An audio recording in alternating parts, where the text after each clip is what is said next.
if I'm not communicating directly with my in-laws, or let's call them outlaws, whichever one you want to call them, right? So your spouse, who is the one who is the direct link, is going to do the communication. Yeah, on your behalf. At the end of the day, what comes back?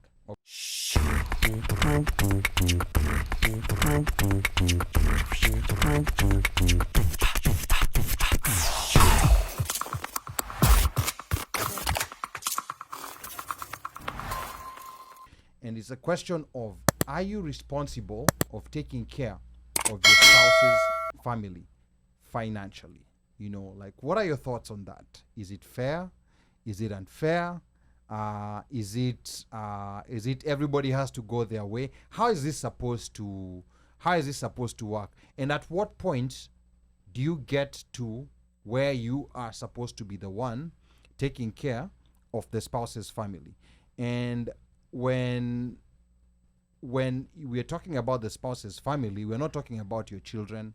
We're talking about, you know, like your spouse's dad, your spouse's mom, your spouse's siblings, cousins, whoever, you know, like we're talking about. Is it fair to take care of them? Omosh, I'm going to start with you. Tell us what you think about this, and then we're going to go to Mike and then Mika. Well, in the African context, because, you know, we really have to give this thing context, right? In the African context, when you marry, you basically, you're bringing in the woman into your home, and she then now becomes your family. Okay. Her family becomes your family as well.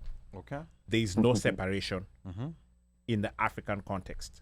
And that's the whole part of, you know, the male pays bride price, aka dowry, and you go through the different ceremonies depending on, you know, if you're Kikuyu, there are like 18 ceremonies you go through. But Come slowly. Anyway, at the end of the day, the bride price / dowry, or giving and or looking after the family or contributing, never ends. It's a continuous thing. You're always contributing. So the question then here becomes, are you contributing just at the parental level, or are you doing it past the parental level going down? So let me ask you a question. In this setup that you're talking about, yes, in this African, in fact, that when people you say Africa, that is so wide. But in this specific setup that you're talking about, ngoja, but in this setup, let's hypothetically talk about Omosh setup.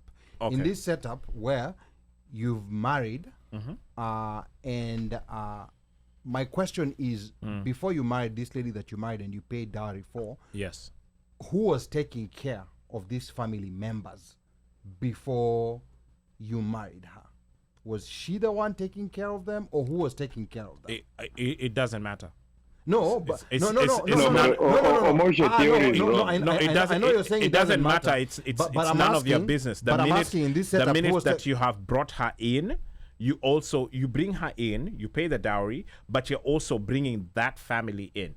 But it is Omosh, ngoja kwanza. Let me ask you something. Right? You're Luo, right? Finish my statement. Okay, wacha Omosh amalize. Ngoja kwanza nataka kuuliza tu swali rahisi. Omosh, what is the interaction of in Luo culture between a man and his in-laws? What do you mean by what's the interaction? What is it? You cannot just pop into your in-laws' house. You can't. Right? You can't pop in. You can't walk. It's a process. Before there's an interaction, communication has to be sent months and months in advance. Na watu wako wamejipanga, si ndio? It's a process, correct. Okay, so when you say according to African culture that it was a continual process, I'm trying to understand which part of African culture did we see that when people marry went to take care of their in-laws? What were they going? What are they doing?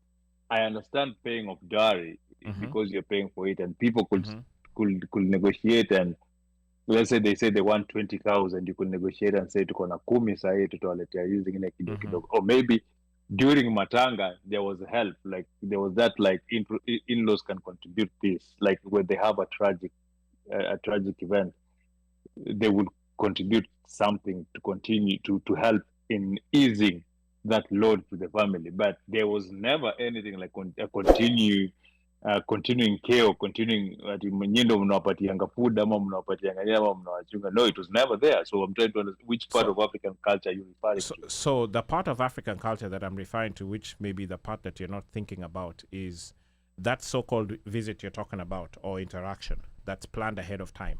When you go, do you go empty-handed? No, but even when you go, you're not going like you're carrying 3 cows or anything, or three cuckoos. No, you would go like with labda a jogo. You will go with a jogo ahead of a ile nini ya ndizi. The thing was this. The purpose of those visits was usually not to embarrass your in-laws. And the thing that you're saying that those visits you're going to like go and feed them or take care of them or do something, it was never planned like that. And even if you're going to do a visit to your in-laws, mostly it was by invite, not you deciding to just go. Okay, Mika, let's come back to Omoshe's context. Regardless, regardless you of still culture, don't go empty-handed. Yeah, regardless of culture, you go with something, and that's why I was saying in the context. And again, I'm saying this in the context of and when I say that you don't stop paying dowry, it means that you're always going to be giving. And that to me, and you may not look at it that way, that is that part of you're always still giving, which is part of that upkeep and part of whatever else you want to call it. Okay. So the problem here is this, right? Even if I'm not communicating directly with my in-laws, or let's call them outlaws, whichever one you want to call them, right? So your spouse, who is the one who is the direct link, is going to do the communication. Yeah, on your behalf. At the end of the day, word comes back. Okay. School fees is needed. It could be for, I don't know, another, maybe younger child. Okay. It could be, upkeep your paros. Maybe one may retire. Could be the roof of the house has due need. The list is long. Is long. Now here's the thing. Let's stick to that list. You mentioned school fees. You mentioned parents' upkeep. You mentioned maybe there's a young child that has been born. Is there, like a limit of what it is, like that you should be taking care of on the side of your spouse's family? Is there a limit, or is it any expenses they have, you reach in your pocket? Sasa now, let's be realistic. Everything you take care of has to be within your means. Okay, so of course, let's be realistic. So of course, right? It has to be within your means. So there's nothing written. There's nothing that's written that says, okay, hapa ndio paluna fika na hapa uvuki. No, when I talk about limit, I don't mean amount. Maybe I did not explain myself well. I mean like in terms of what you're paying for.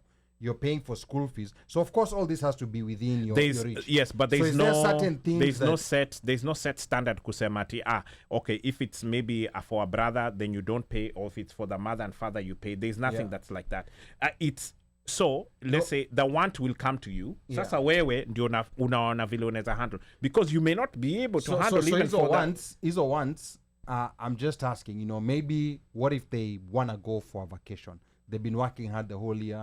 They want to go for a vacation to Mombasa. Correct. Is that something that you'd also take care of? And that's where I ask, is there a limit of But those Ali, that's not upkeep.